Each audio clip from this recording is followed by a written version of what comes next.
Every time our athletes walk into this weight room, they're going to be pushed to the max. Let's go! Let's go! The barbell hasn't changed in over 100 years. I can take a 25-pound plate and we'll go out on the turf and I'll have you hating life. We talk about straining your gut, pushing past that comfort level. I want a lot of energy. What better breeding ground is there for being a success in life than the weight room?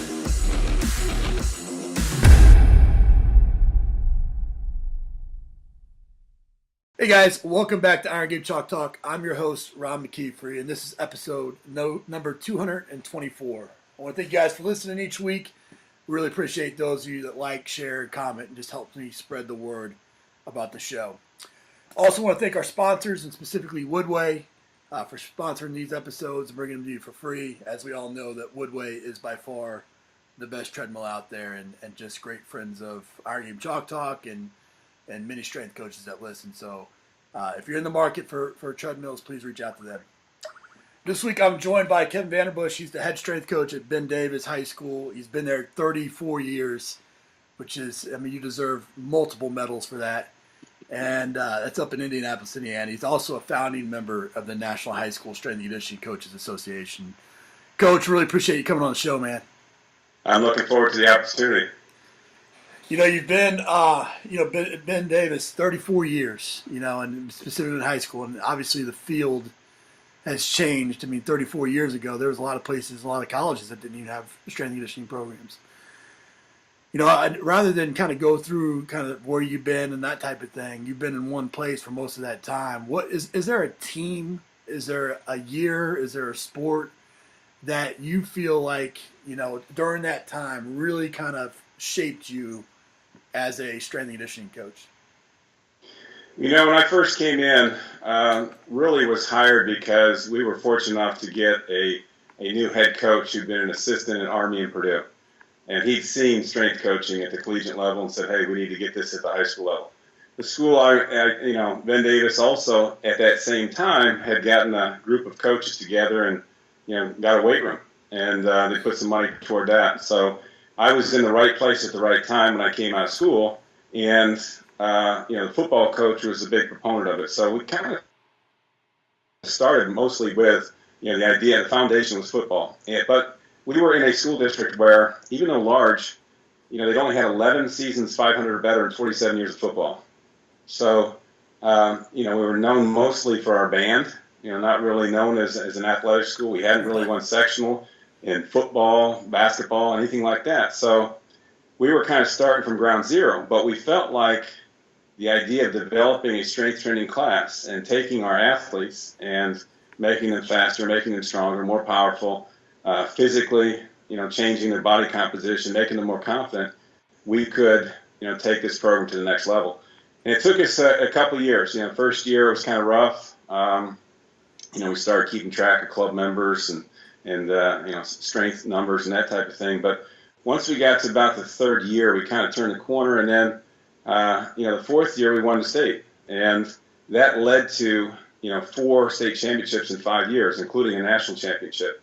So I'd say that, the big turnaround was that first year we were able to kind of break through and win state. For our kids and for our district and for the whole school, it kind of set a pattern that, suddenly other sports started doing better. I mean, it was kind of a feeling that we can do this at this school. And I think a lot of times you see that at the high school level. When somebody breaks through in one sport, other sports get better because kids start thinking, further down the line. We can win. We're not just a sectional type school. We're the kind that can aspire to state championships. And so I think, that first year that we win was kind of that springboard for, many more later. So if I have to pick one, I'd say that. Now, sure, there's some other years that were great. Our national championship in girls basketball, things like that. But I'd say that the thing that got the ball rolling the most was that breakthrough, right there in the late 80s that kind of, catapulted us into much more success. Yeah, it's crazy to hear because obviously I only know Ben Davis as 22 state championships and a couple of national championships, and to be thinking back that it was known for its band, that's crazy to me. Well, we were always a large school, but just had not had a lot of success athletically, and that's something that I think has really developed in some ways in our area strength and conditioning, because once we started being successful, I was visited by a ton of schools, everybody in our conference, a lot of people in the state, a lot of people throughout the Midwest, and they started getting high school strength coaches, bigger weight rooms. I mean, I've got a 6,200 square foot weight room that we built 17 years ago that's probably seventh or eighth biggest within 30 miles. Wow. The bigger ones are being built.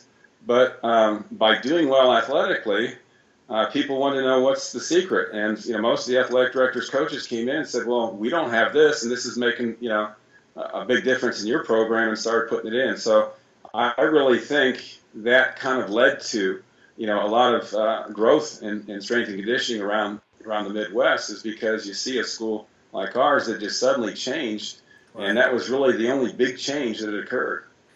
Well, we all know that it's not any one thing that leads to that kind of success, but obviously, there's a strong case for the fact that that strength and conditioning was a major player, no doubt about it. And you've been there through the early years, you've been there through the highs and the lows. You don't be in one place for 34 years without making a bunch of mistakes. What's maybe one of the biggest mistakes that you've made, and kind of how you learn from it?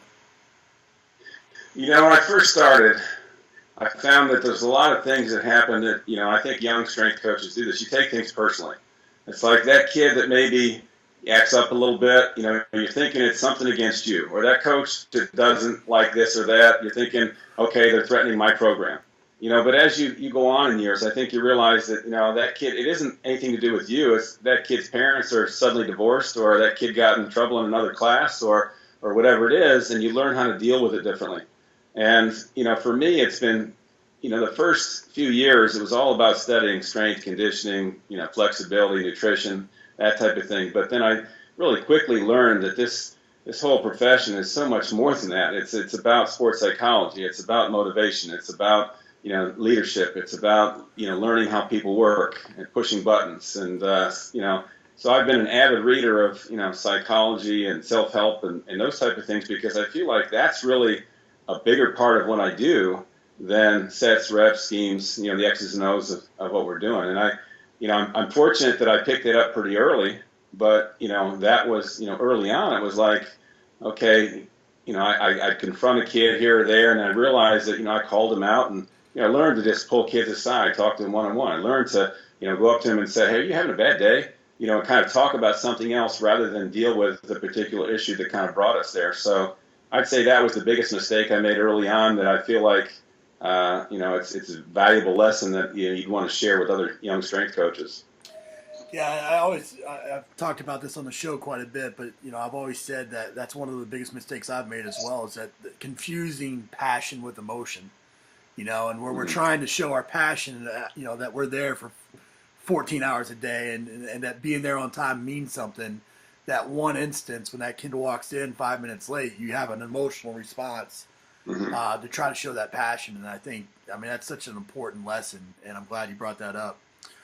You mentioned high school strength and conditioning, being something that, obviously not just from a performance standpoint, where you are case study number one of how you could implement a strength and conditioning program and lead to tons of success. But there's all kinds of additional benefits to having a strength and conditioning coach at the high school level. You've got, another voice, obviously the decreased risk of liability. You've got, long-term athletic development. You have, long-term health, that are all things that can come about from that. Diving right into it, Kevin, what do we got to do as a profession to get it to where there's a strength coach at every high school? The thing about high school strength and conditioning right now is that if you went from school to school, you find everything from the phys ed teacher who's in charge of the weight room, or the defensive coordinator who's put in charge of the lifting, to the guy that's in a position like mine, where it's a full-time strength coach, where all I have to study is strength and conditioning. So I think that the word has to be spread, I think, through sport coaches. Because I think it has to come from the bottom up as opposed to the top down. We've written articles to athletic directors, and we've done all that kind of stuff. But I don't think you necessarily get a strength coach because a superintendent decides it's important originally, or things like that. I think it's more of you get the athletes' parents to understand the importance. You get the sport coaches, on board with you. It's a groundswell from underneath that says, hey, if we're going to, have an athletic program in our school, and we want our kids to be successful, and the successes that and the other components that you can gain from being successful in an athletic field, how are we best going to do it, and what resources are we not giving our kids? Well, if you don't have a strength and conditioning program, you've left out a key component. I mean, when I'm hired to come in and do consultations with schools, I let them know this is the biggest thing you can do to allow for more success across the board in your athletic program.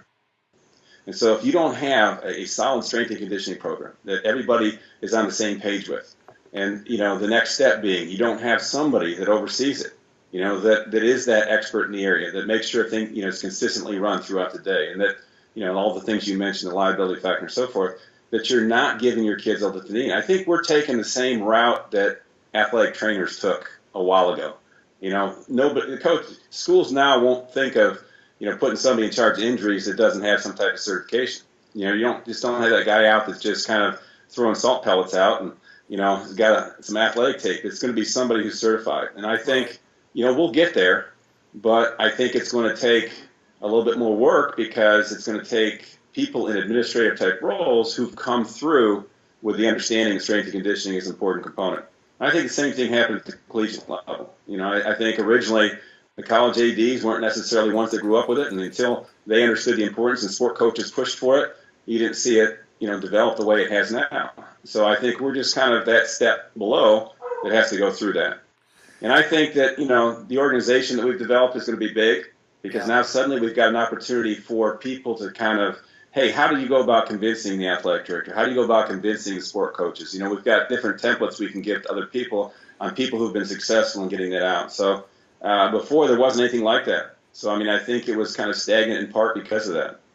Yeah, I definitely want to get into the organization, but before we do, obviously, you're in a great situation where they've bought into it early and they've been through it and seen the successes.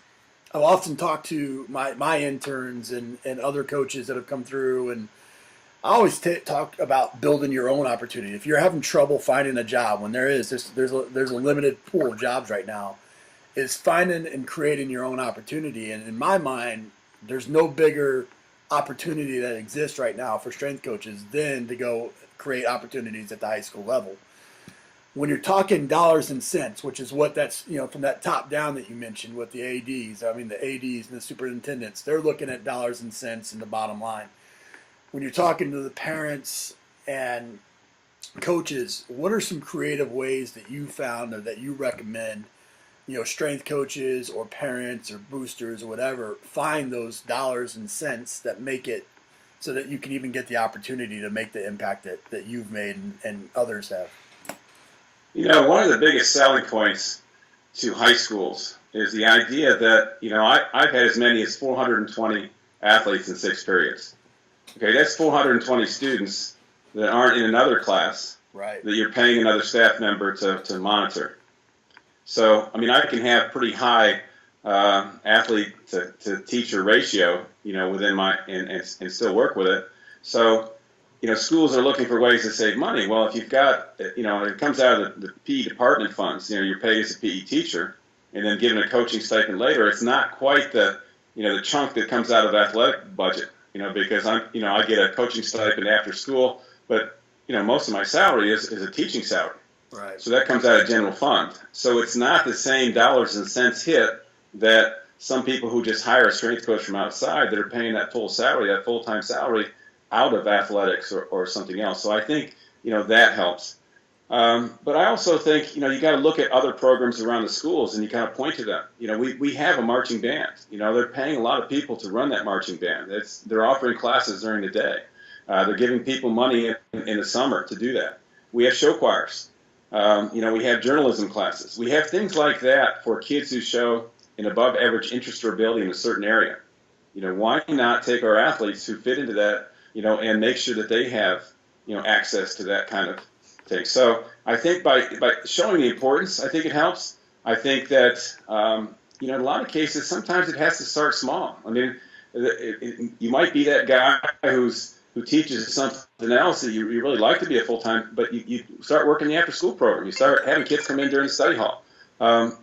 We've talked about, make the big time where you are, Frosty Westering. Yeah. But I really think that's an important, way to live, is that within your program, maybe it's just one team you're working with. Maybe it's just a handful of kids, but that spreads because those kids become successful. People say we want to get more involved. If you look back to the founding of the NSCA, Boyd Epley had a handful of guys that were injured, in a weight room somewhere that, suddenly somebody caught on and says, we're going to hire you as a strength coach. I mean, I really think that hasn't changed a whole lot.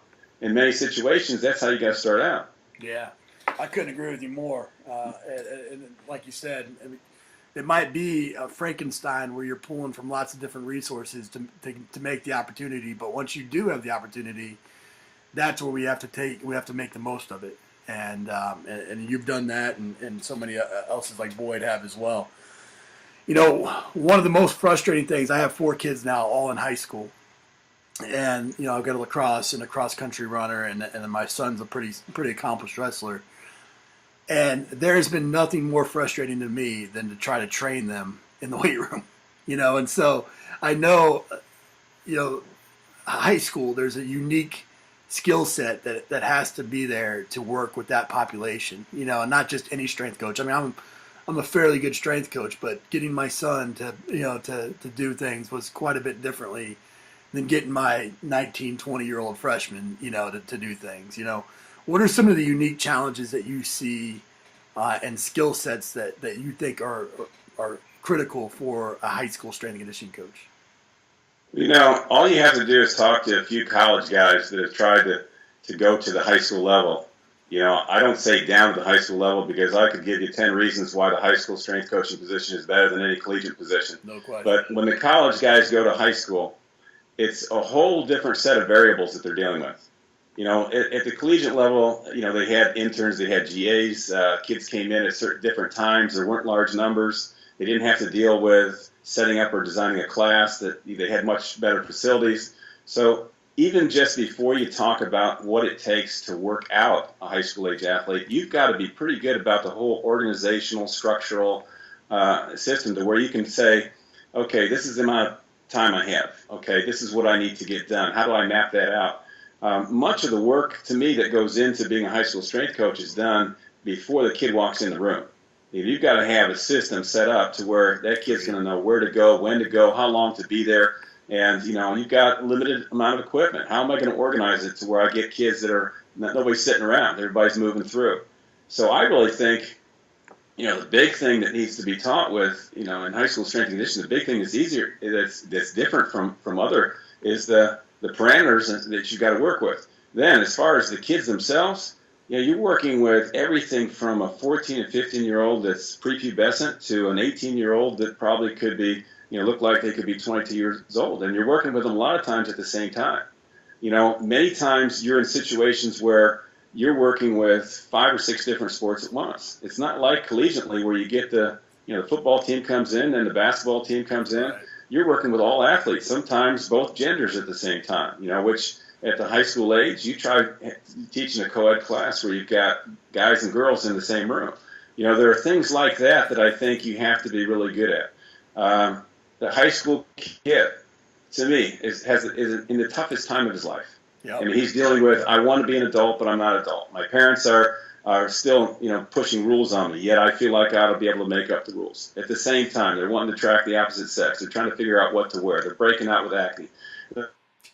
There's all kinds of issues that they're dealing with that are way, tougher than what we deal with later on. So I think you have to be in tune with that. And, and that's a conversation I have with kids a lot of times is, all the other junk that's in their life, and use strength and conditioning or use sport or whatever to kind of be your release, be your opportunity to kind of get away from that, in addition to being a pattern for how to be successful later on. But yeah, I mean, it's an entirely different animal. That's why for many years I got very frustrated in attending conferences where I would go and maybe hear one high school speaker at most, but they'd be college guys talking and so forth. And I'd say, you know what, that doesn't fit. I can't make that work in a 35-minute class with 80 kids. It sounds good, but it's, square peg, round hole. It can go to work. So when I'm attending conferences, I've got to look and say, hey, does that fit my situation? And, that's why, for so many years I'm frustrated at conferences in that there aren't more high school speakers. There aren't more people that talk in, the same language I am, because it's a whole different thing. Right. Yeah, I think that's, and firsthand knowledge of training my kids, I know that it is. And I agree with you. I often say that, you look at most European countries and countries around the world, their best coaches are at the youth level, their academy level, because it is such a much more difficult job to set the foundation the right way for later on. But I agree with you. Part of the frustration of not seeing those high school presentations at national conferences and not really feeling like there's a voice for the high school strength coach led to you, Fred Eves, Gary Schofield, Rich Gray, creating the National High School Strength and Conditioning Coaches Association. And, there's a lot of people that would say, well, why not just try to do that as a special interest in the NSCA, or why not do that, as other ways? Where was the vision? What was the vision? What was the goal from the beginning with the NHSSCA, and why should a coach at the high school level join? We tried to do, through other organizations. We were the head of the executive councils and the special interest groups and that type of thing. But what we found was nobody had the same vision that we did. For us, it was looking at things like, we want a full conference of high school speakers. We want registration fees that are low enough for a high school guy that doesn't get it, paid for by a school district to get in there and do it. We want it regionally located so a guy doesn't have to travel. We want it to where you can just go into a school and see it happen. We don't need, the Paris Hotel. The guys that come to our events are more about what they can pick up from networking and so forth than they are about hitting the town. And we saw this last year at our national conference. Had over 300 people, and this is like 3 months after we've established the organization. We're getting that many people in, but everybody said, everybody was engaged. You didn't find people in the hallway while people were speaking. Everybody wanted to come in and hear what was going on. Everybody felt more comfortable talking to other people because they knew that they were high school. They had similar type situations. So we really felt like in order to get all these things that we've been talking about for a number of years, our own work. There were things like having coaches of the year that are state coaches, developing state directories, having a Hall of Fame, to honor coaches that have been around a while, having things to honor within each state, different kids that are working hard, and have different guidelines for that. To develop something like our Facebook page that we have now that has 2,500 people on it, that people would ask questions specifically about high school strength and conditioning, have a number of other people that would want to respond. All of these things were not available in any other organization, so we felt like we had to create our own. We had to make sure that we did something that kind of met all our needs without having to jump through all the hoops that we would have to if we did it any other way.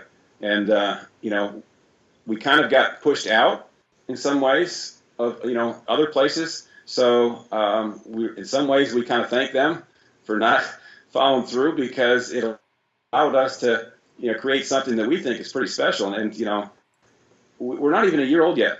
It's at the end of October that we have our 1 year anniversary. Yeah, and yet, we've already got 8 conferences set up for next year, a national conference. We've got, resources that are starting to come in. All these things are happening in a short time because there's so many people out there that realized there was a need for something specific to this age group. Yeah, I think it's one commendable, and it's just a lesson for every coach that's out there listening that, it's amazing what a couple of passionate, motivated strength coaches can do in 1 year, and if you link back to the beginnings of the CSCA or the beginnings of the NSCA, it was done with the same type of passion and energy, and I agree 100% that there needs to be its own voice, because it's got its own unique sets of challenges, and And bottom line is, it's just, we have to be able to meet coaches where they're at, whatever level they're working at. And I think you guys are doing a phenomenal job as an organization. I think if you're a strength coach, a high school strength coach, and you're not a member, you should absolutely be.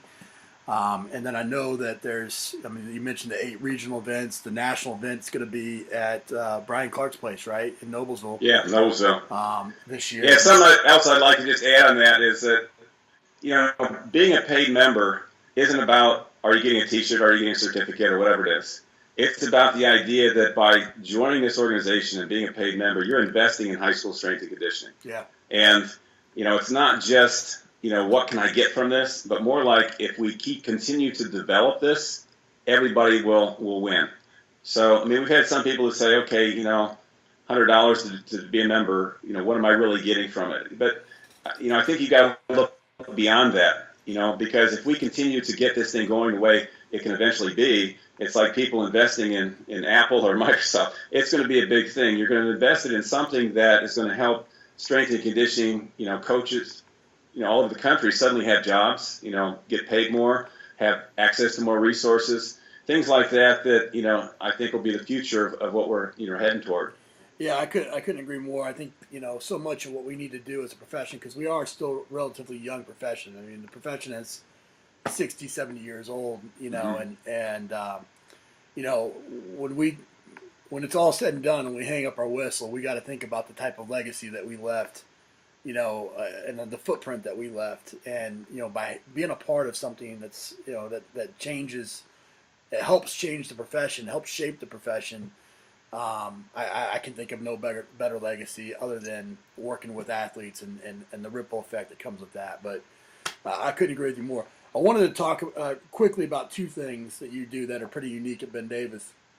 You have a lift competition that at this point now 10,000 athletes have gone through. Quickly, briefly, what is it and why is it special? Well, I work pretty extensively with our football program. We've got it to where, in 3 grades, because we're really a 10 through 12 school with a freshman annex. So our freshmen are on a different schedule during the day. But in 10 through 12, we'll have 140, 150 football players. So when I run my preseason conditioning program, we'll get most of them there, and there'll be 130, 140 kids on one night, with me running that. So we've got quite a few kids in our program. Well, we're always looking for opportunities to kind of help motivate them. One of the things we looked at was, how in the off season can we kind of get them to bond together as a team? How can we get them to really push towards something, set goals? And, we came up with, the idea of a lift contest. In fact, the first year that I was there, we kind of had gone to somebody else's and then decided we can run it better, and we can make it specific to what, we're wanting to do. So what we do is, it's always, kind of the end of February, beginning of March, which works out well with our school calendar. It's a time when, our football kids have been in their off-season, extra lifts after school for a period of time. But, we brought as many as 12 to 14 schools in. The lowest I think it's ever been is about 8 or so. And the schools are allowed to bring in, initially we had to keep it a little bit smaller, whether it was like 32, whatever, but I think we're up to about 54 that they can bring in. Being the host school, all our kids are involved just because, we're the ones setting up the equipment and all that. But what we do is we have each school bring in 4 coaches to help work it. So we set it up in a way to where we're in this large, 4 basketball court running track type gym, to where we have on the far side, kids are running 40-yard dash. Now you're saying, why are we running a 40-yard dash in a lift contest? Well, we're pushing the idea that this is an off-season football motivational thing. It's not Olympic lifting. It's not powerlifting. Right. It's going to be doing what our kids do as football players. We'll have 8 squat racks set up. We'll have 8 clean stations set up. We'll have 8 benches set up. Kids are divided into 4 different groups. They rotate around. They get all those things done in one day. And when we finish up, we take all the handheld times and we electronically time the top 20 guys with, 400 kids cheering for them as they're running that. Then we go to a, bracketed tug of war competition. Each team's, each school gets 11 kids, they put on there, and you go through the whole bracket with that. So what you have is an opportunity for, kids to get excited about each other as a team. They meet some other kids from other schools. We can teach them about, discipline. We can teach them about helping other kids out, spotting other kids from other schools, carrying themselves well. And there's so many different teaching points that we can do with this. And at the same time, our kids are motivated. They want to be those kids that bring home the trophy at the top. They want to be, we have a team award where we're taking the, top 22 kids strength per pound using a coefficient along with the top 22 kids total pounds. And we've got a formula, that kind of measures, one team to another. So it allows a lot of kids to feel like they're part of the team awards in addition to, each individual thing. So it's been a great motivator for our kids, a great off-season, challenge for them. And I think it's our first opportunity to compete as a team leading into the next year, because the only kids that can be involved are kids who are eligible to play that following year. I mean, we're not seniors on there. We have, in the spring, these are the juniors, the sophomores, the freshmen that are going to be next year's, sophomore, junior, senior. And you do that, what time of year do you do that again? End of February, beginning of March. You mentioned earlier about the obligation you kind of feel to coach character and to build leadership and all the intangibles that go into sport. I know you've tied in your club standards into kind of wins, losses, and things along those lines. Explain that a little bit. Again, when we first started, there was kind of a feeling of, we need to develop some clubs that are, especially our football team, but all kids at our school are going to aspire to. And when we first started out, we had, some kind of body weight type things where, you bench your body weight 10 reps or 1.5 times your body weight squat 10 reps and some things like that just to get it going. But then we also had these bigger clubs that we felt like, if our kids are really going to be successful on the football field, we're going to have some kids that can squat 400 pounds, bench 300 pounds, clean 235 or more. And I got those standards from basically looking at Bigger, Faster, Stronger, who at the time, that was with their all-state. I found since then that, 400-pound squat and a 300-pound bench are totally different. The number of kids you can get, as well as a 235, which is way too low because, I'm getting 65 kids that can clean 235. I'm not getting that many that can bench 300. So, even though I've seen that the standards are off, we kept those so we can keep track of that because we've got data now for 34 years. Well, we found in the first 20 years that I was there that when the club total got above 76 club members, our average record was 13-1. When it was below 76 club members, we were 7-4.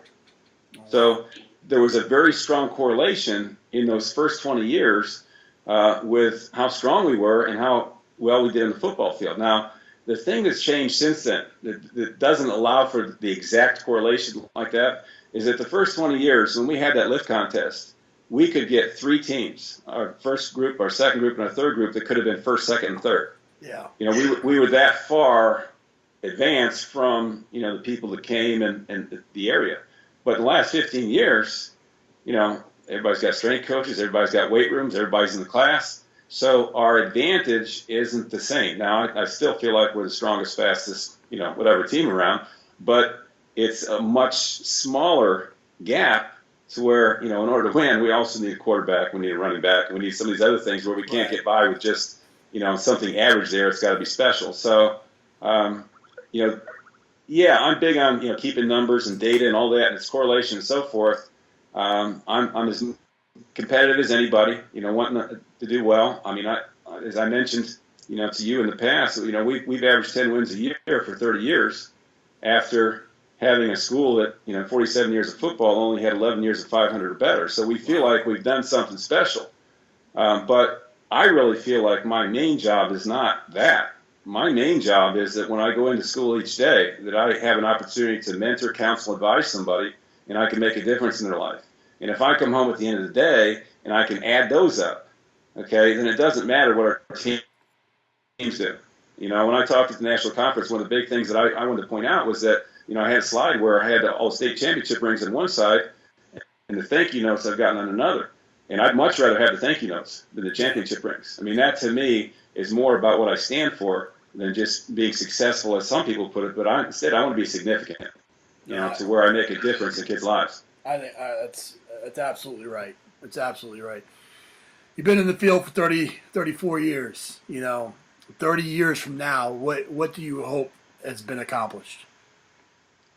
In 30 years from now, I will be really disappointed if every single high school doesn't have a full-time strength coach running the weight room. Every school doesn't have a weight room that's just as important as having a football field or a basketball court.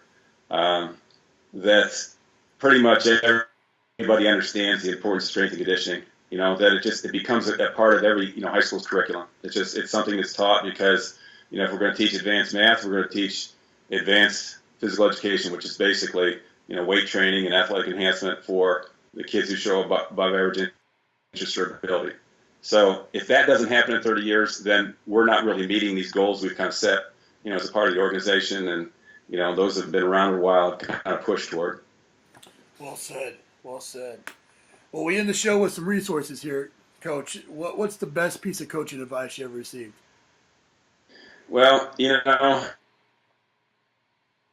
me, I'm going to go back to some of the legends of coaching, just in general, because coaching book I can get my hands on. But the two things that kind of stand out to me philosophically, one is that, I'll paraphrase a little bit here, but Vince Lombardi, talked about doing simple things with excellence versus complicated things done poorly.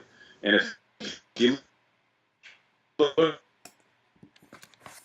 the program, you hear me, there's some structure to it, and you've kind of excelled in making something simple be successful, and that's really a huge compliment to me, because that's kind of one of my goals, is that I not overcoach, that I not throw in things that aren't necessary, that I not feel like everything that I learn, everything that I see, I've got to use. So I think that's important. But the other one is Johnny Wooden's, talking about, you don't live a perfect day unless you have helped someone who can't help you. And I look at that both from a coaching standpoint, in that, when I first started, I used to send out, people that have gotten this, and probably 1,000 have, where I send out about 8-10 emails, because I can only fit a certain number of attachments on each email. So I send all these emails out. And like I've said, in some of my speeches, one of my student assistants looked at me one, just put all that on there and share that folder. And since then, it's like, okay, this is so much easier. It takes me about 2 seconds, what used to take me 15, 20 minutes per coach. But, the thing is that I'll share anything I have. Every presentation I've got my athletic enhancement routine is on YouTube. All those things I want people to have access to. Because when I first started, the first thing I did was I sent, because you didn't have email back then, a letter to all of the major colleges throughout the country. And I said, can you send me your manual? Because back then they were allowed to do that. It was like Christmas. I was getting a huge stack of all these manuals from all these coaches that I had to look at their program, seeing what they're doing nutrition-wise, what they're doing agility-wise. And I always said, if I ever get into that position where I can help people out, I want to be able to do that. So I do that coaching-wise, but I think it's when you're working with kids. And these kids aren't necessarily going to help you in any way ever. And it's not, as a strength coach, it's not even about wins. It's not like my name is put beside, anything. And then there are a lot of kids that aren't even a part of the wins. They're just a part of kids you come in contact with, you get an opportunity to counsel or mentor. I mean, to me, that's what it's all about, trying to figure out ways that you can help other people, coaching-wise, kid-wise, and so forth. That doesn't mean, you're getting anything in return other than that sense of satisfaction that comes from sharing, serving, doing those things. Well, I couldn't agree anymore. I've told people, I wrote it in my book, that one of the best things that I credit in my development was getting manuals from coaches. It was exactly right. It was how you presented the information, and I think that's very noble of you to continue that tradition, not just with other coaches, but with your athletes. What about a book? I know you don't use apps, but a book and a website recommendation.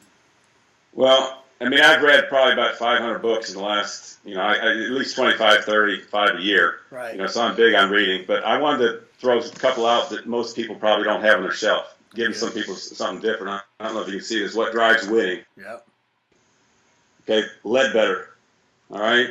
Brett Ledbetter. It's great it's a building character. It's got a bunch of great stories in it. It's got different anecdotes. It's got the kind of thing that, especially I think a coach at the high school level, but all people, I think, look at and say, how can I develop character within the people I'm working with, and really have a better understanding of a lot of the different factors that go into it. So I think that's a great one. And the other one here is Pat Williams. So I'm getting in front of the camera there. Humility. Yep. Pat Williams has got a ton of great books. I don't think enough people know about him as an author, but he's got a book, What Makes a Champion, that is like, could be just I put on the Facebook page recently, it's an outline for a speech that you give all high school kids. But he's got a number of things that I think are geared in a way that, teamwork and some of these other things that any high school coach should read, because there's so many times when you're working with a high school athlete that you draw upon things that, you can't necessarily quote where you got it from. But it's because you've read so much that it just comes out. It's like you just feel like you have that information that you can, give to that kid or counsel them in a certain way, because you constantly read about all these things and it becomes second nature for you. So, yeah, those two. And then as far as the website, of course, the NHSSCA.us. We are now getting to the point where we're putting resources on there. When you start an organization, you think you can do everything overnight. It's like, okay, let's get it done. Get everything figured out. So we are finally to the point where people are going to start putting some different resources on there, articles, videos, things like that. So I'm hoping that continues to grow. And we're doing the Facebook page for free, and we hope we can continue to do that. But we have to have paid members in order for the organization to keep going. We want to use that as our introduction, but then that web page is going to have resources for paid members that they feel like that investment is worth it. So that, along with, like, we've got a couple of days coming up. I mean, I don't know when this exactly comes out, but at the end of this month, we've got different places. We're at Gary Schofield's high school, my high school. People are just be coming in and networking. We're talking about strength and conditioning. It's a free thing to members, but we're looking for things like that to allow members to have. But yeah, as far as apps go, I'm afraid that I'm probably a little bit old school in some ways, if you want to use that term or whatever. But maybe I need to be better on social network and so forth. But I've used so much of my time that if I've got extra time, I'm reading. Yeah. If I've got other time, I'm spending with family or doing other things. But I'm also, when I'm working with kids, we don't have time to pull out phones, pull out iPads, and really in my environment, it wouldn't be smart anyway. They wouldn't last long there. So my kids are better served, I think, by some different ways of going about things. Well, man, this has been awesome, and not only are you a guy that has done it at a really, really high level for a lot of years, but more importantly to me is I've been the recipient of some of those emails in the past. I've been I've been in the audience when you've spoken. You've been a friend through the years, and just the amount of work that you've put in to give back to the profession and to leave it better than you found it is so commendable, and should be something that we all strive for as coaches. And so I appreciate you being a great example.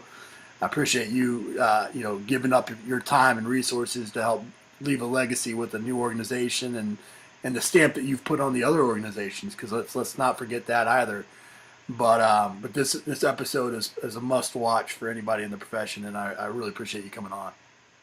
Well, I appreciate you having me. I'd like to say one last thing here. If you've got a broad audience, probably huge, but if there are high school guys or anybody in general that want the resources that I have, I know you put my email address on there. Email me. Be glad to send you what I've got. That Google Drive folder that has all kinds of presentations, links, and so forth, because I want to share with as many people as I can, and feel free to contact me, email questions, whatever. Always interested in doing that. It makes me better, but it also allows me to serve. Absolutely, Coach. Thanks so much. Thank you. That's it for this episode of Iron Game Chalk Talk. Thanks to this week's guest as well as our sponsors for bringing this episode to you for free. Make sure to check out ronmckeefery.com, where you can join our mailing list, find the show notes, including all the links and resources mentioned, and information about Coach McKeefery's other products. While you are there, please join Coach McKeefery in the comments section thanking our guest for sharing. If you haven't subscribed to Iron Game Chalk Talk on YouTube or iTunes yet, make sure to do so. Comments, ratings, and reviews are always welcome. Coach McKeefery can be found on Twitter at @RMcKeefery, on Facebook and YouTube at /Ron.McKeefery. That's it for this week. Be sure to check back next week for another great episode of Iron Game Chalk Talk.